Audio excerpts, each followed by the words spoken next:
Hello friends, इस video में JEE random test number 2 के सॉल्यूशन को डिस्कस करेंगे।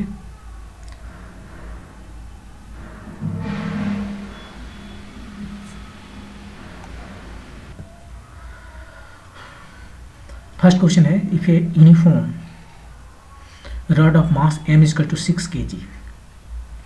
ये रॉड का मास दिया हुआ है, ये जो मास है वो 6 kg दिया हुआ है, and length l is equal to 0.2 r। ये लेंथ बहुत ज़्यादा है, r जो है रेडियस ऑफ द अर्थ है 0.2 20%। धरती का रेडियस का 20% लंबा है, हमने काफ़ी बड़ा रॉड की बात हो रही है। Is held vertically up such that it's lower in just Mrs the earth. ये अर्थ का सरफेस है, हमने उसके बहुत करीब में है, और ये हमारा रॉड है, बहुत बड़ा रॉड है। यहाँ पर एक फोर्स लगाया गया है, ये फोर्स कितना होगा? The force needed to apply on its top most and to held it stationary as. कितना फोर्स यहाँ पर लगाना पड़ेगा ताकि ये स्टेशनरी रहे? यदि छोटा मोटा रॉड होता है एम मास का तो कहते हैं इसका वेट एक नीचे लग रहा है, यहाँ पर हमने फोर्स लगाया, वह फोर्स जो है सो एम जी के बराबर लगेगा।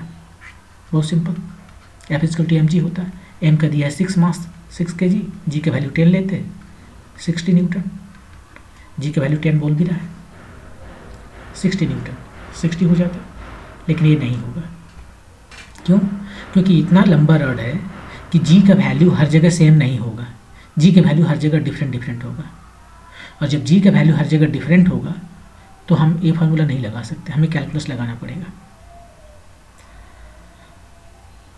यदि ये लीनियर होता, जी का वेरिएशन यदि लीनियर होता तो हम एक काम कर सकते थे कि यहाँ पर जी के वैल्यू, यहाँ पर जी के वैल्यू ले लेते, उसका एवरेज लेते, 2 से डिवाइड करते, और इस लेंथ से हम उसको लेकर हम काम चला सकते थे। जी के जगह पर जस्ट जी एवरेज ले लेते, लेकिन जी का वेरिएशन भी ये नहीं है, लीनियर नहीं है, तो उसका एवरेज थोड़ा कॉम्प्लिकेटेड होता है, उससे बढ़िया है कैलकुलस यूज करें। तो जी कैसे जाता है? जी जो है वो वेरी करता है जी नॉट 1 + h/r होल स्क्वायर। यही है वेरिएशन जी का, एक्सेलरेशन ड्यू टू ग्रेविटी का variation with respect to height. ये हाइट जो है यहाँ ऊपर जा रहा है, इसको हम वाई लिखते हैं, इसको अभी वाई लिखते हैं। ये हाइट है धरती के सरफेस से, जो ये जो सरफेस है यहाँ से ऊपर जो जा रहा है ये हाइट है। तो इस तरह से जी चेंज करता है। तो इस पर इसका टोटल वेट कितना है, उतना ही वेट मुझे यहाँ फोर्स लगाना पड़ेगा, जितना इसका वेट है उतना ही फोर्स लगाना होगा इसको हेल्ड करने के लिए। तो फोर्स ही हमें निकालना है, इस पर कितना वेट लग रहा है वो निकालना है। कैलकुलस यूज करते हैं। यहाँ से वाई डिस्टेंस पर ये डी वाई लेंथ का एक हम एलिमेंट कंसीडर करते हैं। इस एलिमेंट का मास कितना होगा? मास है इस m, टोटल रॉड जो है उसका लेंथ है l, तो यूनिट लेंथ का मास हो गया m। ये मास, ये लेंथ कितना है? dy लेंथ का मास कितना हो गया? m/l times dy। m/l जो है सो यूनिट मास लेंथ का मास हुआ, उसको जो एलिमेंट हम कंसीडर किए हैं उसका लेंथ है dy, तो dy से मल्टीप्लाई करेंगे तो हमें उसका मास मिल गया। ठीक है, यहाँ पर g का वैल्यू कितना है वो फॉर्मूला यहाँ से देख रहे हैं, जी की वैल्यू है। तो वेट कितना आ रहा है इसका? dw बोले, ये वेट के लिए हम यूज कर रहे हैं। ये dw ये वर्क नहीं है, वेट है, वेट के लिए यूज कर रहे हैं। छोट इसका जो एलिमेंट का जो वेट है, वेट ऑफ एलिमेंट, वो कितना होगा? इसका मास टाइम्स जिस जगह पर ये रॉड है यहाँ पर, वहाँ पर जी का वैल्यू कितना है? वो m/l dy, ये मास हो गया, और जी का वैल्यू है g0/1 + y/r होल स्क्वायर। ये वेट है इस एलिमेंट का, तो पूरे रॉड का वेट कितना है? इंटीग्रेट कर देंगे, w कहते हैं यदि हम उसे, इसको इंटीग्रेट कर देंगे simply, m/l g0 dy/r 1 plus Y by R whole square. Y कहाँ से कहाँ तक जाएगा, यहाँ से जो कि 0 है, और जाएगा ये यहाँ तक जो कि L है। y जो है सो यहाँ 0 है, यहाँ y जो है सो L है, 0 से लेके L तक जाएगा। अब इसका लिमिट का वैल्यू रख दीजिए और आपका आंसर आ गया। इसमें जो कांस्टेंट है उसको बाहर करते हैं, M G not by L ये कांस्टेंट है, बच गया इतना। उसको यदि इंटीग्रेट करते हैं तो ये क्या है, ये तो एल्जेब्रिक फंक्शन है, पावर लॉ है।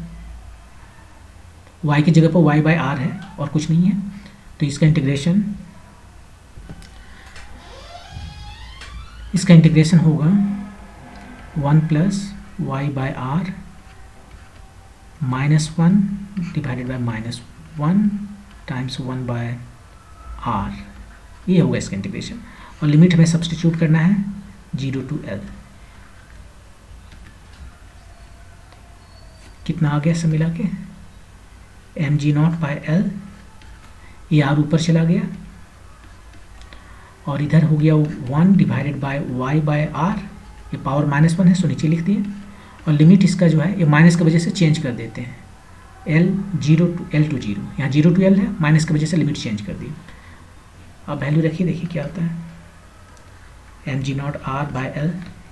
पहले 1 y के वैल्यू पहले कितना रखेंगे, 0 upper limit, 1 by 1 plus 0 minus अब की रखना L 1 plus L by R, ये हो गया आपका value M G naught R L, ये हो गया 1 minus 1 plus L by R. Simplify करते हैं इसे, ये हो गया 1 plus L by R minus 1 divided by L by R, 1 plus L by R minus 1 plus L by R, ये 1 चला गया। एम जी नॉट इसको लिखते हैं L बाय आर, क्योंकि L बाय आर का वैल्यू में पता है 0.2 है ना, इधर है L by R divided by 1 plus L by R, सबका वैल्यू रखते हैं और आपका answer M G naught, M कितना है 6 kg शायद बोला था, 6 kg, और L बाय आर यहाँ पर 0.2 है, 6 kg, जी के वैल्यू, जी नॉट का वैल्यू 10 और L बाय आर नॉट का वैल्यू 0.2, 1 प्लस 0.2, ये हो गया 6 टाइम में चला गया, ये 6 यहाँ से चला गया 0.2, तो आ गया ये 20 कुछ मिस हो रहा है,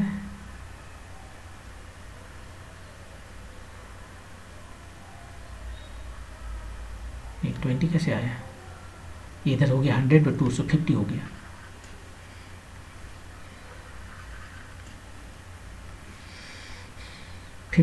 न्यूटन, ये आपका आंसर हो गया 50 न्यूटन। तो यहां पर देखिए, यदि ये रड बहुत छोटा होता है, स्मॉल होता है, छोटा रड होता है, तब इसका वेट जो है, मास 6 kg रहने पर इसका वेट जो है सो 60 न्यूटन होता है, तो हमें इसको रोकने के लिए वही 60 न्यूटन का फोर्स लगाना पड़ता है।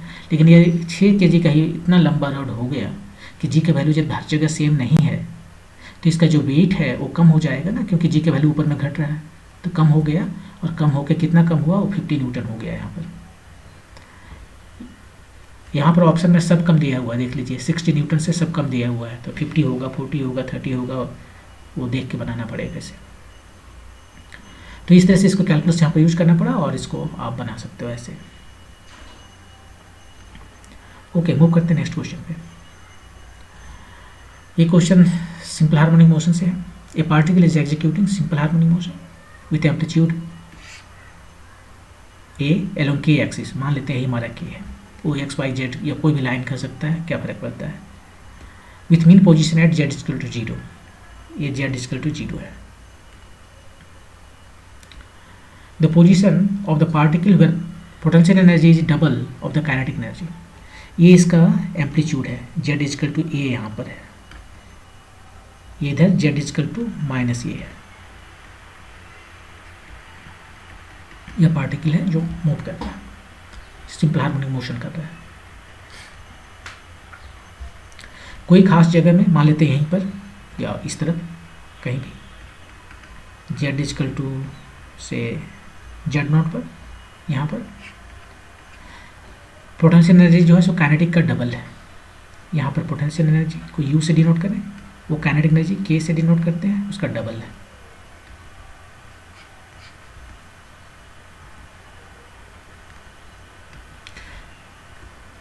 पोजीशन बताना है, जेड नॉट का वैल्यू कितना है वहीं पर पूछ रहा है, कहाँ पर जो है सो ये 2k के बराबर है, इसलिए पोटेंशियल एनर्जी काइनेटिक का डबल होगा इन टर्म्स ऑफ ए। ये यहाँ से ये इसका एम्पलीट्यूड है। तो बहुत सिंपल है, यहाँ पर जो है सो सिंपली हम फॉर्मूला रख देंगे कि सिंपल हार्मोनिक मोशन में जो पोटेंशियल एनर्जी है वो कितना होता है। आप स्प्रिंग के टर्म में से याद रखिए, हाफ के एक्स स्क्वायर, ऐसे के क्या होता है, और आपको ये भी याद रखना पड़ेगा, के जो है सो एम ओमेगा स्क्वायर होता है। इधर 2 हो गया, और काइनेटिक एनर्जी हाफ एम भी स्क्वायर। भी कितना होता है, इधर कहीं लिखते हैं, भी होता है omega A square minus x square. अरे ये ओमेगा इसका क्या है, इसका एंगुलर स्पीड है, इसका एंगुलर स्पीड है ओमेगा। तो यहाँ पर सब्स्टिट्यूट करते हैं वैल्यू, 1/2 के के जगह पर एम ओमेगा स्क्वायर, एक्स के जगह पर यहाँ पर जेड लिखेंगे, जेड नॉट स्क्वायर इस जगह का, 2 टाइम्स हाफ एम, अभी स्क्वायर के जगह पे हाफ लिखेंगे, ओमेगा स्क्वायर टाइम्स ए स्क्वायर माइनस एक्स के जगह पर हम जेड लिख रहे हैं क्योंकि यहाँ जेड में बोला है, जो कैंसिल होता है उसे काट देते हैं, हाफ ओमेगा स्क्वायर कट गया, लेफ्ट साइड में बचा जेड स्क्वायर और राइट साइड में बचा 2a square minus 2 Z naught square, ये जेड नॉट होगा 3 Z naught square equal to 2a square, और यहाँ से जेड नॉट का वैल्यू आ गया 2/3a स्क्वायर, इसका स्क्वायर रूट।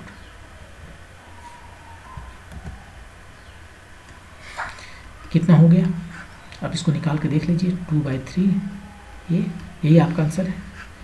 आंसर कैसे दिया है ना, ये डेसिमल में दिया है तो आपको डेसिमल में निकालना पड़ेगा।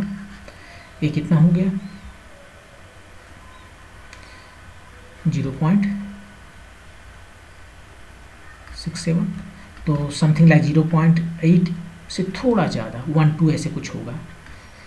ये 0.64 का स्क्वायर रूट होता है 0.8, उससे थोड़ा ज़्यादा है तो हम अंदाज से बोलते हैं 0.81, बहुत क्लोज रहना चाहिए। देख लीजिए 0.8 वाला तो एक ही तो है, यही आपका आंसर है। इतना पूरा कैलकुलेशन करने की ज़रूरत नहीं है, ये नहीं कि आप स्क्वायर रूट निकालने लगे टाइम बर्बाद करने के लिए। बस यहाँ पे देखिए कि 0.64 का होता है 0.8, इस 64 से जस्ट थोड़ा ज़्यादा है तो यहाँ पर भी थोड़ा ज़्यादा होगा। दूसरा, आप यदि पूरा एक्यूरेट निकालना ही चाहते हो तो उसको उससे बढ़िया है ऐसे निकाल लो। उससे पहले तो 100 बाहर कर लेते हैं, 1/10, ये हो गया 67। अब 67 को आप कर सकते हो, जिसका पता है इसके क्लोज वाला 64 + 3, 64 भी निकाल लो, तो इधर हो गया 8/10, ये हो गया 1 + 3/64।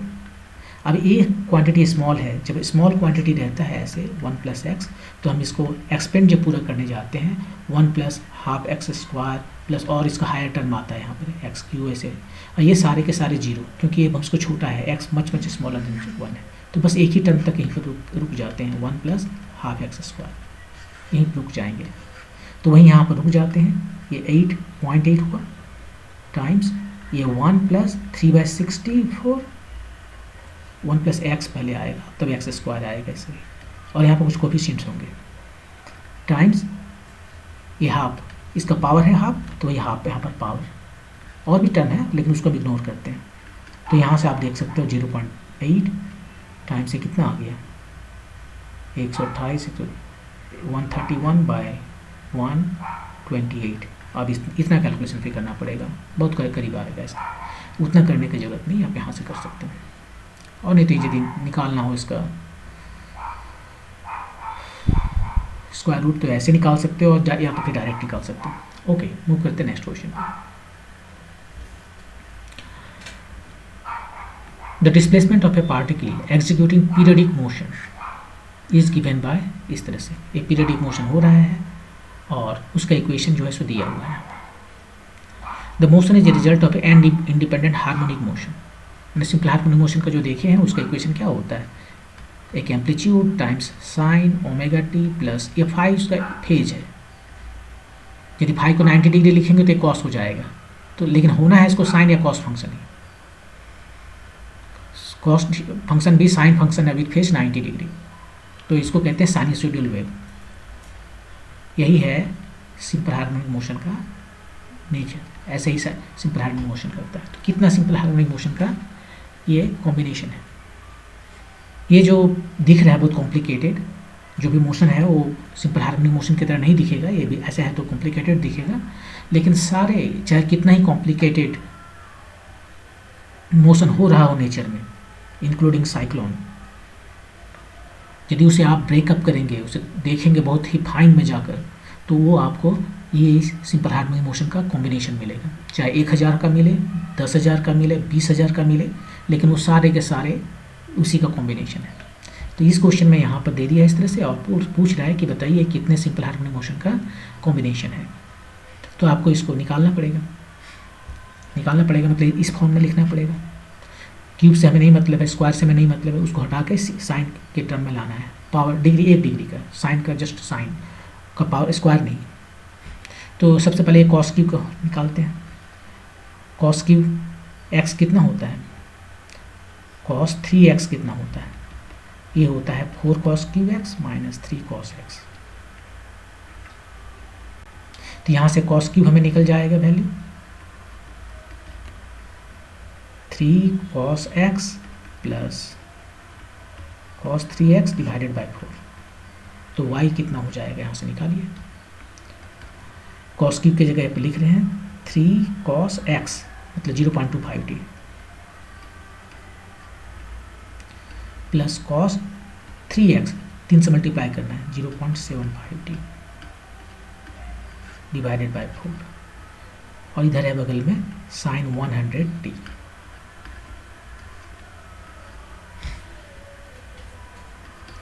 इसको मल्टीप्लाई करते हैं तो आ गया 3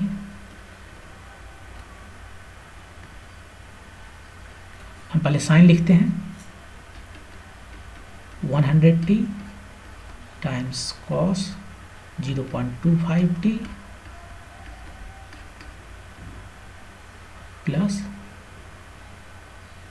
साइन 100t cos 0.75t, और नीचे में फैक्टर है 4। अभी देखिए दो तो साइन और कॉस का मल्टीप्लिकेशन है, यहाँ पर साइन और कॉस का मल्टीप्लिकेशन है, तो इसको हम लिख सकते हैं, हमारे पास फार्मूला होता है ना, sine a plus B plus sine a minus B.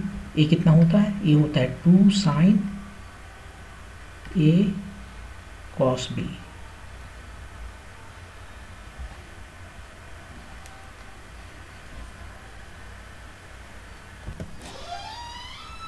यदि यहाँ पर हम माइनस दे दें, प्लस की जगह यदि माइनस है तो यहाँ पर साइन जो है सो ये क्या हो जाता है,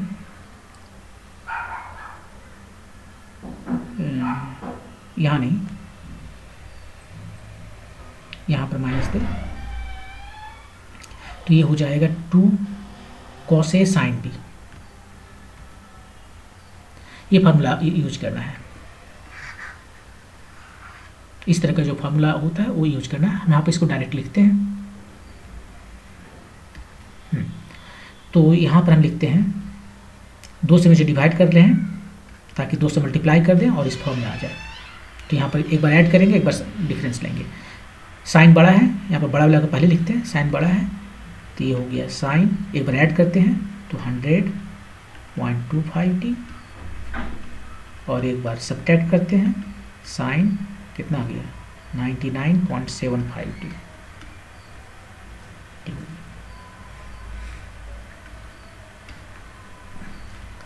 और ये इसको भी हाफ से मल्टीप्लाई करते हैं ताकि 2 यहाँ ऊपर ले आए। फिर देखिए साइन ए कॉस बी है, एग्जैक्टली सेम फार्मूला में, तो ये हो गया 0.75t प्लस कितना आ गया साइन, अब डिफरेंस लेते हैं 99.25t, टोटल जो है सो 4 से डिवाइडेड। अब देख लीजिए सबका फ्रीक्वेंसी सेम है कि नहीं है या अलग अलग है। यदि अलग अलग है तो उसको अलग अलग काउंट करेंगे। तो अब यहाँ पर हम काउंट करने शुरू चले। एक तो हमारे पास साइन 100.25t है, कहीं और है क्या 100.25t? नहीं है, तो ठीक है अकेला एक हो गया ये। 99.75 99.25 है, जो दोनों सेम नहीं है, तो ये नंबर 2 100.75, यहाँ 100.25 है, ये 3 और ये 4। तो हमारे पास 4 जो है सो सिंपल हार्मोनिक मोशंस है, ये 4 तो हमारे पास है।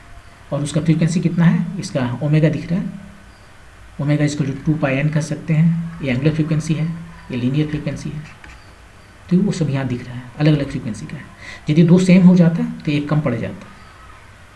तो यहाँ पर एक केयरफुल रहना है कि सबका फ्रीक्वेंसी अलग अलग हो, तभी काउंट करके ऐसा करेंगे। कभी कभी केसेस ऐसे आ सकते हैं कि ये दो ठो का फ्रीक्वेंसी सेम आ जाएगा और तब आपके पास 4 मोड्स नहीं हैं, 4 हार्मोनिक मोशन नहीं है, 3 ही है, क्योंकि दो ठो का फ्रीक्वेंसी एग्जैक्टली सेम हो गया।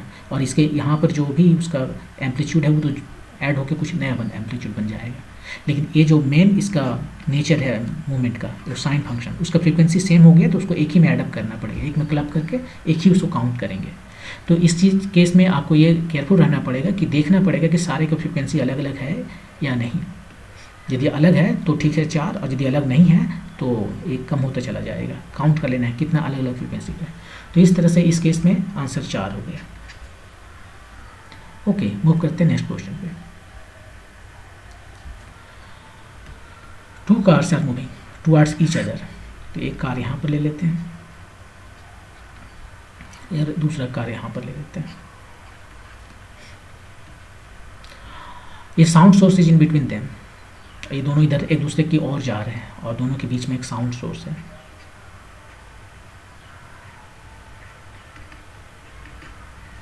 यहाँ पर है, ये क्या फ्रीक्वेंसी सुन रहा है, इसका कुछ अपना फ्रीक्वेंसी होगा, उसने बताया नहीं है। Driver here sound of frequencies 530 hertz and 470 hertz.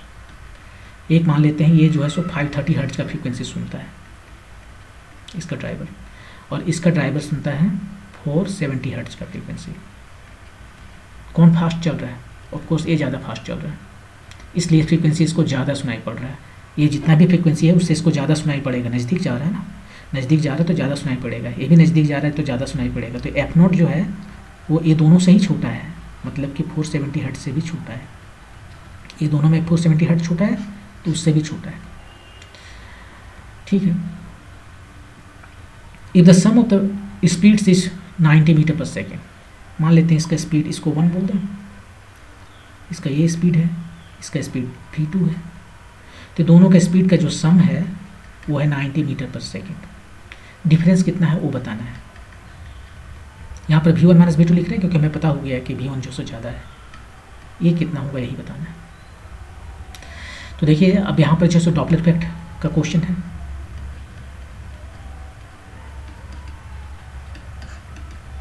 ये जो फ्रीक्वेंसी सुनेगा f1 इसको कहते हैं, या हाँ f प्राइम कहते हैं, वो कितना होगा, वो होगा, ये नज़दीक आ रहा है तो ऊपर में भी ये ओ नॉट जो है सो ओ नॉट हो जाएगा। इसके एक बार फार्मूला लिख लें, ऐसे ही होता है।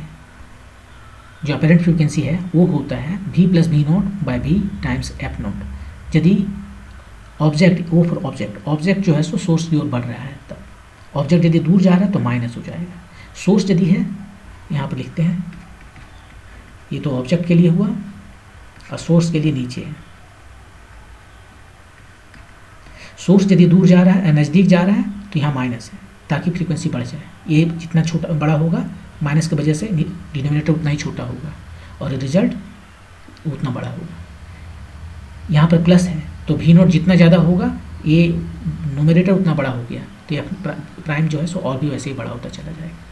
तो यदि दोनों नज़दीक जा रहा है सोर्स के, ऑब्जेक्ट भी और सोर्स भी एक दूसरे के नज़दीक जा रहा है तो एक में प्लस एक में माइनस, और यदि दूर जा रहा है तो इसका उलट जाएगा इसी हिसाब से। अब यहाँ पर जो है वी एस रुका हुआ है सोर्स, तो उसको 0 कर दी, ये 0 यहाँ पर केवल भी है, और भी जो है स्पीड ऑफ साउंड है। F2, इसको F1 कहते हैं, 1 2 से इंडिकेट किए हैं तो 1 2 ही रहने देते हैं।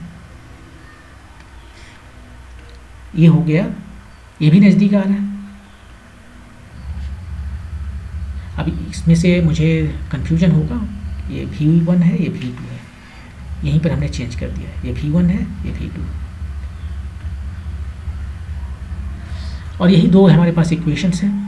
ये दोनों इक्वेशंस को सॉल्व करके हमें एक और इक्वेशन है यहाँ पर, ये इक्वेशन नंबर 3, ये तीनों इक्वेशन को सॉल्व करके हमें V1 माइनस V2 निकालना है। देखिए वेरिएबल कितना है, ये हमें दिया हुआ है 530, यही है F1 और यही है F2।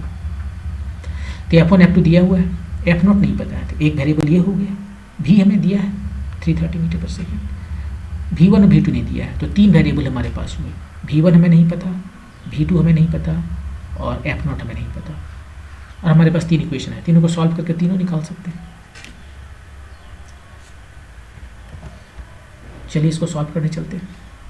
हम क्या करते हैं, इसको डिवाइड कर देते हैं, हमें F0 में कोई इंटरेस्ट नहीं है तो डिवाइड कर देते हैं, F0 चला जाएगा अपने से। ये हो गया V plus V1 by V plus V2, बाकी सब कट गया। और F1 कितना है 530 बाय 470। अब क्या करते हैं, आप इसको सिंप्लीफाई कीजिए और V1 V2 में एक रिलेशन निकालिए और दूसरा यहाँ पर एक रिलेशन है, दोनों को सॉल्व करके V1 V2 के लिए सॉल्व कर लीजिए। हम वो नहीं करने वाले हैं। हम क्या करते हैं, इसको सिंप्लीफाई करने के लिए हम कंपोनेंडो एंड डिविडेंडो यूज करते हैं, कंपोनेंडो एंड डिविडेंडो। ऊपर में ऐड कर देते हैं, तो हो गया 2V plus V1 plus V2, नीचे में सब्ट्रैक्ट कर देते हैं तो V1 माइनस V2। यहाँ पर एग्जैक्टली सेम प्रोसेस यूज करेंगे, ऊपर में ऐड किए हैं तो ऐड करते हैं, यहाँ पर सब्ट्रैक्ट किए हैं, न्यूमरेटर को डिनोमिनेटर से सब्ट्रैक्ट किए हैं, देख लीजिए V1 माइनस V2 लिखे हैं, न्यूमरेटर को डिनोमिनेटर से सब्ट्रैक्ट किए हैं, तो वही ऑर्डर यहाँ भी मेंटेन करना पड़ेगा, न्यूमरेटर को डिनोमिनेटर से सब्ट्रैक्ट करेंगे। 2V कितना दिया है 330, तो उसका डबल हो गया 660, और ये V1 प्लस V2 ये भी दे दिया है ना 90।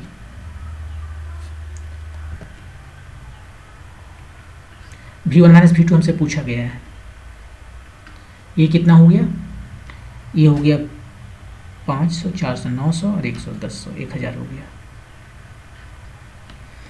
और इधर कितना हो गया 30 30 60 हो गया। तो यहाँ से मैं V1 माइनस V2 पूछा था, डायरेक्ट निकल गया 60 बाई 1000 टाइम से कितना हो गया 750,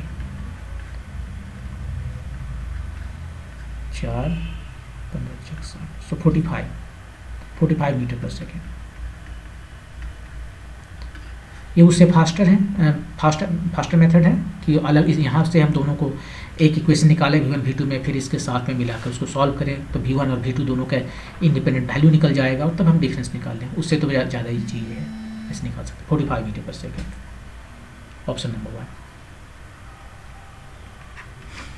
तो ये साउंड से क्वेश्चन है, डॉपलर इफेक्ट से, इसको इस तरह से बनाते हैं।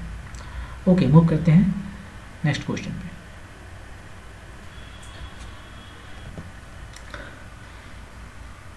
A swimmer wants to cross the river just opposite to the point of start.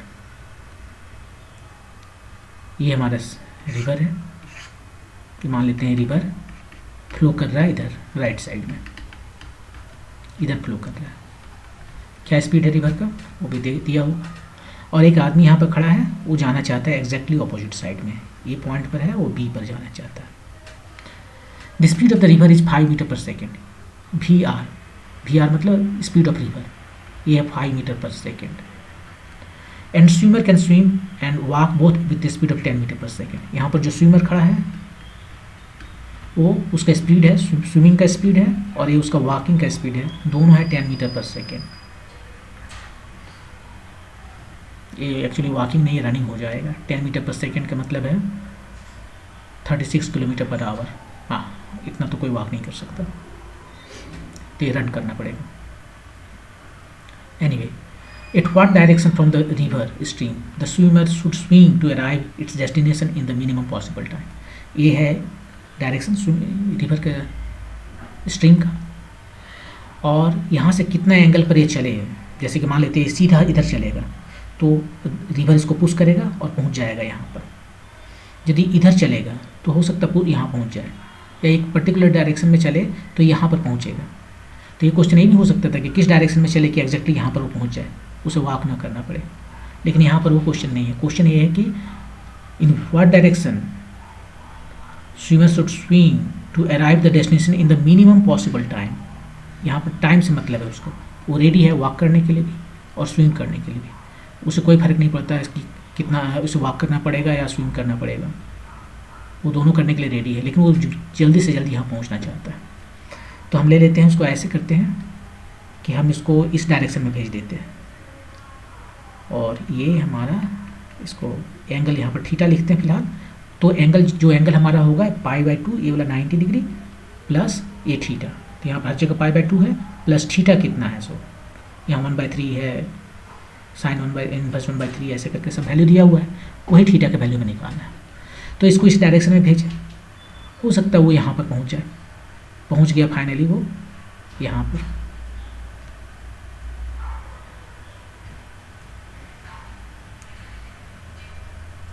पहुँच गया इधर, और इधर पहुँचा कैसे, क्योंकि उसे रिवर ले गया उधर, ये रिवर का स्ट्रीम है ये यार। इधर वो भी स्विमिंग की स्पीड से चला था, पहुँच गया यहाँ पर ये सी पर। उसके बाद यहाँ से उसने वॉक करना शुरू किया और यहाँ पर पहुँच गया। तो t=0 में उसने यहाँ से चलना शुरू किया, t=t1 पर वो यहाँ पहुँच गया सी पर, और फिर यहाँ पर t=t1 + t2 पर पहुँच गया डी पर, t2 तक वॉक किया। तो हमें अब वही टाइम निकालना है, t1 + t2, ये टोटल टाइम निकालना है कितना लगा। उसके बाद उसको कैलकुलस यूज करके मिनिमाइज कर देंगे। तो सबसे पहले ये t1 कितना है, जब यहाँ तक ये पहुँच गया कितना टाइम लगा, t1 मतलब यहाँ से जैसे स्विम करना शुरू किया नदी के दूसरे और पहुँच गया है, लेकिन बी पर नहीं पहुँचा, कहीं और पहुँचा है। कितना टाइम लगा उसे, ये मान लेते हैं रिवर का विड्थ जो है सो डी है। इस डायरेक्शन में तो पहुँचा ना, रिवर को तो क्रॉस किया ना, कितना टाइम लगा वो हमें निकालना है। तो टाइम S=VT होता है, राइट। इसी फार्मूला से T=S/V हो जाएगा, S/V। इधर डिस्टेंस कितना है, d। उस डायरेक्शन में इसका स्पीड क्या है, ये Vs है, और उसका इधर हो जाएगा Vs cos θ। ये जो Vs उसका स्पीड है, स्विमिंग का स्पीड, वो इस डायरेक्शन में है। उसका कंपोनेंट आएगा इधर Vs cos θ adjusting to angle cos θ, तो Vs cos θ आ गया।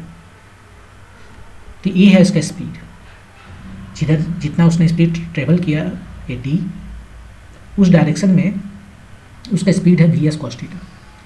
तो इतना टाइम लगा उसे।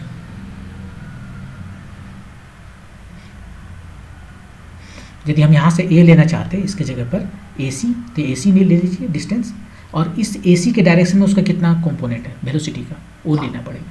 अब यहाँ पर देखिए ये वेलोसिटी जो है स्विमिंग का मैंने केवल लिया, एक और ले लेना चाहिए ना, स्ट्रीम का भी वेलोसिटी। जैसे इस डायरेक्शन में आप जब कंसीडर करोगे तो एक तो Vs का इधर इसका कंपोनेंट, और स्ट्रीम का भी कंपोनेंट इसके डायरेक्शन में लेना पड़ेगा, क्योंकि स्ट्रीम भी इसको पुश कर रहा है ना, अपने मदद कर रहा है स्विम करने में, या अपोज कर रहा है, कुछ भी तो कर रहा है। तो ये हमारा है रिवर का स्ट्रीम का डायरेक्शन स्पीड, रिवर का स्पीड टाइम्स एंगल। रिवर का एंगल डायरेक्शन किधर है, इधर, और हम जो जा रहे हैं वो किधर है, डी के डायरेक्शन, इधर। कितना एंगल बना रहा है, 90 डिग्री। तो उसने कोई कंपोनेंट नहीं दिया, cos 90 0 होता है, तो उसने कुछ दिया नहीं, तो हमारे पास केवल एक ही आया d/Vs cos θ। तो टाइम हमें पता चल गया जितना टाइम वो उस नदी को क्रॉस करेगा। लेकिन नदी क्रॉस करके वो पहुंच गया है सी पर, उसे पहुंचना है बी पर। तो दूसरा टाइम निकालते हैं t2। ये कितना डिस्टेंस है, मान लेते हैं ये डिस्टेंस x है, और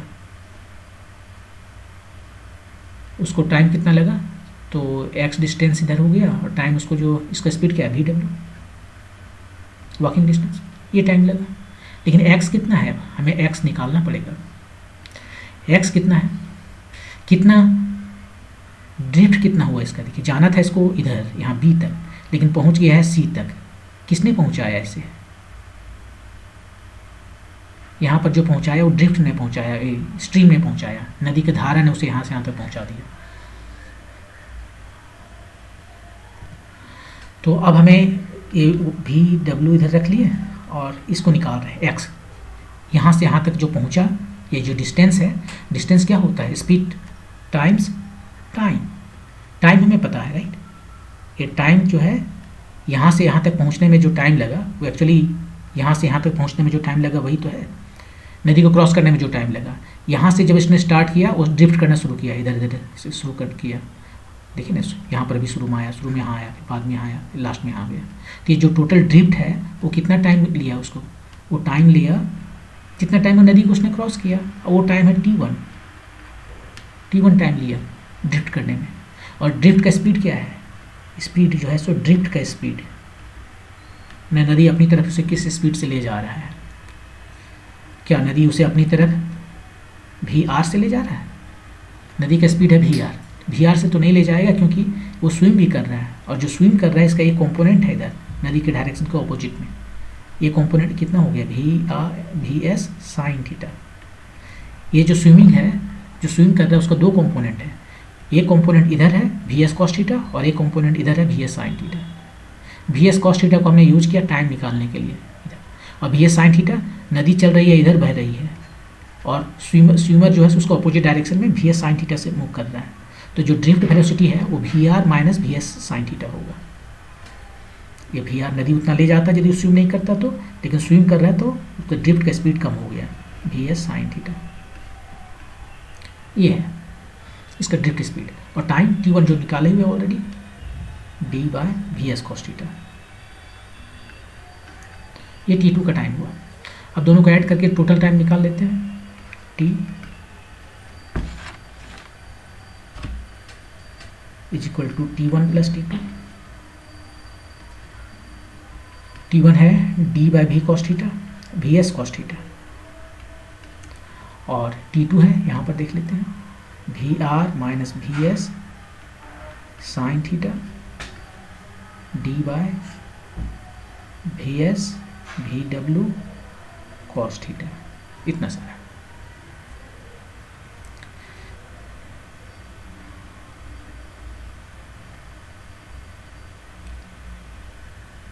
थोड़ा सा सिंप्लीफाई कर लेते हैं,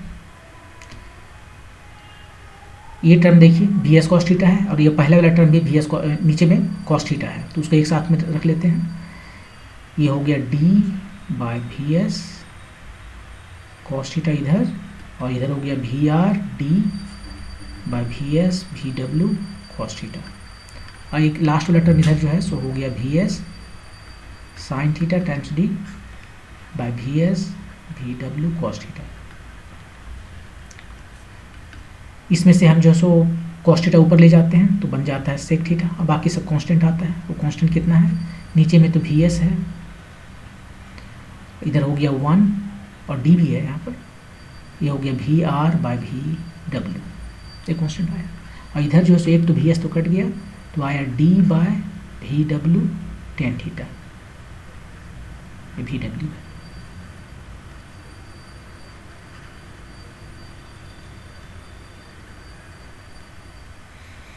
D/VW cos थीटा, बस ये हमारा टाइम आ गया।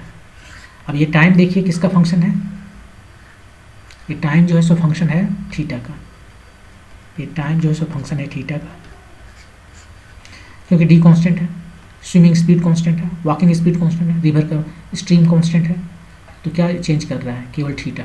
वो किस डायरेक्शन में मूव करे, न स्विम करना शुरू करे इस हॉरिजॉन्टल इस वर्टिकल लाइन से, वही चेंज कर रहा है। तो फॉर एक गिवन थीटा ये मैक्सिमम या मिनिमम होगा। तो for T to be minimum हमें पता है कि कैलकुलस में क्या करते हैं, उसका फर्स्ट डेरिवेटिव जो है वो 0 होना चाहिए, और सेकेंड डेरिवेटिव जो है वो नेगेटिव होना चाहिए, मिनिमम के लिए पॉजिटिव होना चाहिए। यहाँ पर हम सेकेंड डेरिवेटिव नहीं निकालेंगे क्योंकि हमें पता है इसका मैक्सिमम वैल्यू जो है सो बिना देखे बता सकते हैं कि यहाँ से नहीं, कॉमन सेंस से, कि मैक्सिमम वैल्यू उसका जो है सो इन्फिनिटी होगा। वो क्या करेगा, स्विमर एकदम इसको ऑपोजिट डायरेक्शन में मूव करेगा, और इसको रिवर का स्ट्रीम जो है अब कम पड़ गया, ये 5 है और ये 10 से मूव कर रहा है, तो नेट 5 मीटर पर सेकेंड से ये रिवर के ऑपोजिट स्ट्रीम में मूव कर रहा है, तो रिवर के पैरेलल मूव कर रहा है, कभी इधर इस साइड नहीं पहुँचेगा, तो वो इन्फिनिटी टाइम लेगा यहाँ तक पहुँचने में। तो मैक्सिमम टाइम हमें पता है, मिनिमम कितना है वो हमें पता करना है। तो उसके लिए बस एक बार हमें डिफ्रेंशिएट करना है। हमें कॉमन सेंस से हमने इसको 2 बार डिफ्रेंशिएट करने का नहीं सोचा। वैसे भी आप इसको कैलकुलेट करोगे dt/dt = 0, तो आपके पास क्या एक ही थीटा का वैल्यू आएगा, नहीं थीटा का तो बहुत सारा वैल्यू आ सकता है। खैर उसको देखेंगे बाद में, पहले तो इसको डिफ्रेंशिएट कर लें। तो यहाँ पर इसको डिफ्रेंशिएट करते हैं, तो ये है हमारा d/vs 1 + vr/vw, ये तो कांस्टेंट है। सेक थीटा का डिफ्रेंशिएशन होता है sec theta times tan theta minus ये वाला d/vw, टेन थीटा का डिफ्रेंशिएशन होता है सेक स्क्वायर थीटा = 0। तो इसको सिंप्लीफाई करते हैं, सेक थीटा को यहाँ पर काट देते हैं। क्यों काट सकते हैं सेक थीटा? सेक थीटा जो है सो 0 नहीं हो सकता, मैं उस सिचुएशन को हम कंसीडर नहीं करेंगे। सेक थीटा का 0 नहीं हो सकता क्योंकि कॉस थीटा इन्फिनिटी नहीं हो सकता, राइट, इसलिए सेक थीटा 0 नहीं हो सकता। 0 नहीं हो सकता तब हम इसको डिवाइड कर सकते हैं दोनों तरफ सेक थीटा से। तो एनीवे अब यहाँ से हमें क्या मिल गया, इधर है हमारा sine theta by cos theta. एक बार एक स्टेप और ले लेते हैं, इतना ओवर स्टेप नहीं करते हैं। ये है sine theta by cos theta और इधर है d/vw sec theta. Sec theta मतलब 1 cos थीटा। कॉस थीटा को भी हम फैक्टर आउट कर दिए। क्यों? क्योंकि थीटा 90 डिग्री नहीं लेंगे। थीटा यदि हम 90 डिग्री लेंगे तब ये हो जाएगा 0, उस वक्त हम नहीं कर सकते। और 90 डिग्री लेने का मतलब है यहाँ से थीटा स्टार्ट हो रहा है, यहाँ से नहीं। थीटा 90 लेने का मतलब इधर ऑपोजिट जा रहा है।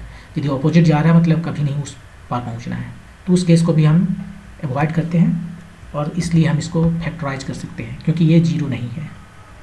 हम यहाँ पर बोल रहे हैं कि कॉस थीटा जो है सो 0 नहीं है, इसका मतलब थीटा जो है सो 90 डिग्री नहीं है, इसलिए हम इसको काट सकते हैं। यदि थीटा 90 डिग्री हो तो इसको हम इस तरह से नहीं काट सकते। एनीवे अब यहाँ से चलते हैं, लेफ्ट साइड में क्या बचा है, d/vs 1 + vr/vw साइन थीटा, और राइट साइड में आपका बचा d/vw और तो कुछ भी नहीं बचा। तो कॉस थीटा तो चला गया, d वैसे ही चला गया और आपको साइन थीटा का वैल्यू पता चल गया, कितना हो गया vs/vw, और ये नीचे में इधर हो गया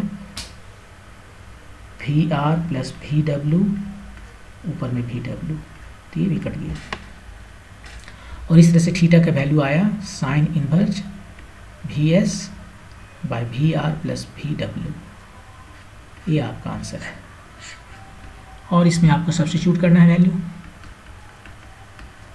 vs कितना है, 5 है, 5 नहीं 10 है, वो 10 के स्पीड से स्विम कर सकता है। और vr कितना है, 5 है, 5 मीटर पर सेकंड के स्पीड से रिवर फ्लो कर रही है और वॉकिंग डिस्टेंस भी, वॉकिंग स्पीड भी 10 ही है। तो ये कितना आ गया, साइन इनवर्स 10/15 सो 2/3, ये थीटा का वैल्यू आया। तो डायरेक्शन विथ स्ट्रीम वो हो जाएगा 90 डिग्री प्लस ये वाला थीटा, तो थीटा इतना हो गया हमारा 90 डिग्री प्लस साइन इनवर्स 2/3, ये आपका आंसर हो गया 90 degree plus sine inverse 2/3, option number 2, ये हो गया आपका आंसर। तो इस क्वेश्चन को इस तरह से बना सकते हैं। नेक्स्ट वीडियो में टेस्ट नंबर 3 का सॉल्यूशन को लेके आएंगे। Thank you.